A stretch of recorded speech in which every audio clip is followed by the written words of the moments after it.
ખરેખર મોલ સંકલ્પના ઉપર આધારિત સ્વાધ્યાયના દાખલાઓ જોયા છે. તો આજે પણ આપણે એક્સ્ટ્રા સમ ગણીશું, સાથે સાથે બંધારણીય ટકાવારીનો મુદ્દો પણ આપણે શીખવાના છે.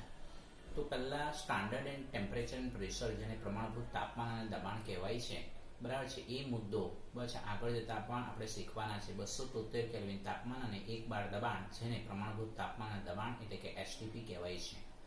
તો મોલ સંકલ્પના મુજબ આપણે જાણીએ છીએ કે 1 મોલ ડાયોક્સિજન બરાબર 32 ગ્રામ is equal to 6.022 into 10⁻23 જેટલા અણુઓ is equal to 2 into 6.022 into 10⁻23 જેટલા પરમાણુઓ. આ આપણે જાણીએ છીએ. તો આને ધ્યાનમાં લઈને, બરાબર છે, STP મુજબ 1 મોલ ડાયોક્સિજન વાયુનું કદ 22.4 લીટર બરાબર 22400 મિલીલીટર. આ સ્ટેટમેન્ટને આપણે યાદ રાખવાનું છે, બરાબર છે. STP એટલે કે સ્ટાન્ડર્ડ ટેમ્પરેચર એન્ડ પ્રેશર મુજબ 1 મોલ ડાયોક્સિજન વાયુનું કદ 22.4 લીટર એટલે 22400 મિલીલીટર.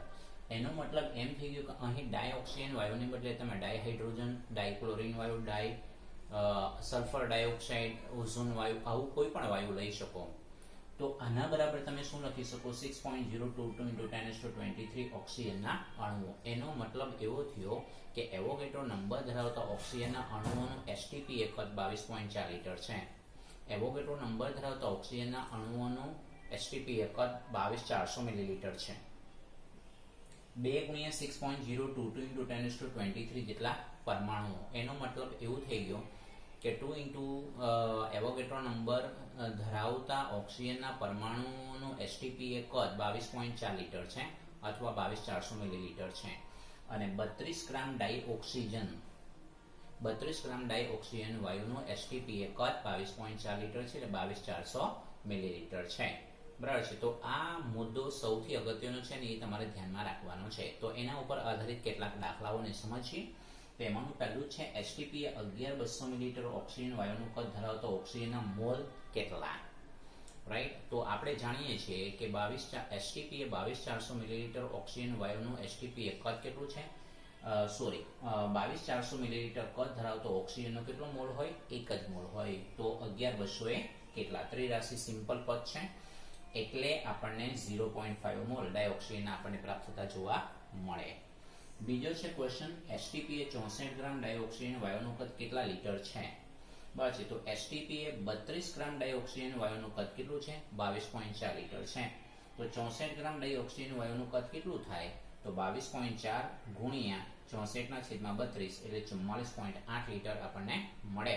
આપણે એવું ધ્યાનમાં રાખીશું. એવી રીતે STP એ 71 ગ્રામ ડાયક્લોરિન વાયુનું કદ કેટલા મિલીલીટર થાય? તો STP એ 71 ગ્રામ ડાયક્લોરિન વાયુનું કદ, બરાબર છે, તો આપણે કેટલું મળશે? 22400 મિલીલીટર. કેમ? કારણ કે 71 ગ્રામ ડાયક્લોરિન વાયુનો મતલબ 1 મોલ, એટલે કે મિલીલીટર લખ્યું છે. લીટર હોત તો 22.4 લીટર એનો જવાબ મળત. એના જેવો જ બીજો ક્વેશ્ચન છે, STP એ 4 ગ્રામ ડાયહાઇડ્રોજન વાયુનું કદ કેટલા લીટર થાય? તો STP એ 1 મોલ વાયુનું કદ આપણને ઓલરેડી ખબર છે 22.4 લીટર એટલે 22400 millilitre, that means 2 gram hydrogen. તો આપણે એવું કહીશું કે ભાઈ STP એ 2 ગ્રામ હાઇડ્રોજન વાયુનું કદ 22.4 લીટર છે, મીન્સ કે 4 ગ્રામ હાઇડ્રોજન વાયુનું કદ 44.8 લીટર આપણને પ્રાપ્ત થાય છે. આપણે એવું ધ્યાનમાં રાખીશું. તો આ રહ્યા STP વાળા મુદ્દાને ધ્યાનમાં લઈને નાના મસ્ત દાખલાઓ છે જે MCQ ની અંદર આપણને જનરલી પૂછાય છે. ત્યાર પછી આપણે સમજવાનું છે બંધારણીય ટકાવારી, રાઈટ. તો તત્વની દળ ટકાવારી બરાબર સંયોજનમાં તત્વનું દળ છેદમાં સંયોજનનું મોલર દળ ગુણ્યા 100, બરાબર છે. તો H2O માં હાઇડ્રોજન અને ઓક્સિજનની ટકાવારી ગણો, એવો પ્રશ્ન છે. તો આપણે તત્વની દળની ટકાવારી, સંયોજનમાં તત્વનું દળનો મતલબ તત્વનો પરમાણુ ભાર અને મોલર દળ, એ તો આપણને ખબર જ છે.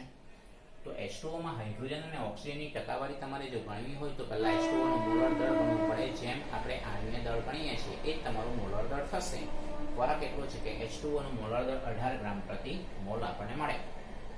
તો H2O માં હાઇડ્રોજનના દળથી ટકાવારી ગણવી હોય તો 2 કેમ લખ્યા? કારણ કે હાઇડ્રોજનના પરમાણુ સંખ્યા 2 છે અને એનો પરમાણુ ભાર 1 છે એના છેદમાં 18 ગુણ્યા 100 એટલે 11.18%. એવી રીતે H2O માં ઓક્સિજનની ટકાવારી દળથી ટકાવારી આપણે ગણવી હોય તો ઓક્સિજનનો પરમાણુ 1 છે, એનો પરમાણુ ભાર 16 છે, છેદમાં 18 ગુણ્યા 100 એટલે 88.79. આ બંનેની ટકાવારી તમે ગણશો એટલે 100% જેટલું થશે. એનો મતલબ કે તમે જે ટકાવારી ગણેલી છે એ સાચી છે. પછી એવી રીતે ઇથેનોલમાં કાર્બન, હાઇડ્રોજન અને ઓક્સિજનની દરથી ટકાવારી આપણે ગણવાની છે. તો ઇથેનોલ એટલે C2H5OH એટલે એનું અણુસૂત્ર થશે C2H6O નું મોલર દળ. તો 2 કૌંસમાં કાર્બન વત્તા 6 કૌંસમાં હાઇડ્રોજન વત્તા 1 કૌંસમાં ઓક્સિજન એટલે 2 × 12 વત્તા 6 × 1 વત્તા 16 એટલે એનું મોલર દળ આપણને મળશે 46 ગ્રામ પ્રતિ મોલ. તો ઇથેનોલમાં કાર્બનની ટકાવારી તો જુઓ કેટલા પરમાણુ છે, 2 × 12 46 × 100 એટલે 52.14%. એવી રીતે હાઇડ્રોજનના ટકા ગણીએ તો 6 થશે. હાઇડ્રોજનના પરમાણુ સંખ્યા 6 છે. 6 × 1 46 × 100 એટલે 13.13% મળશે.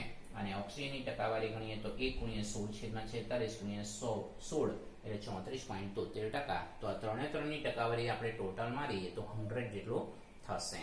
તો આ રીતે આપણે બંધારણીય ટકાવારી આપણે કમ્પ્લીટ ગણી શકીએ છીએ. આપણે એવું ધ્યાનમાં રાખવાનું છે. તો વિદ્યાર્થી મિત્રો, આના જેવો જ દળથી ટકાવારી વાળો જે પ્રશ્ન છે તમે ટેક્સ્ટબુકમાં જુઓ, સ્વાધ્યાય 1.2 નો પ્રશ્ન છે. સોડિયમ સલ્ફેટ Na2SO4 માં બસ દરેક તત્વોના ટકાવાર પ્રમાણે આપણે ગણવાનું છે. તો પહેલા શું કરશું, સોડિયમ સલ્ફેટમાં આપણે સોડિયમ સલ્ફેટની અંદર સૌ પ્રથમ આપણે એનું મોલર દળ ગણીશું. જેમાં સોડિયમનો પરમાણુ ભાર 23, સલ્ફરનો 32 અને ઓક્સિજનનો 16.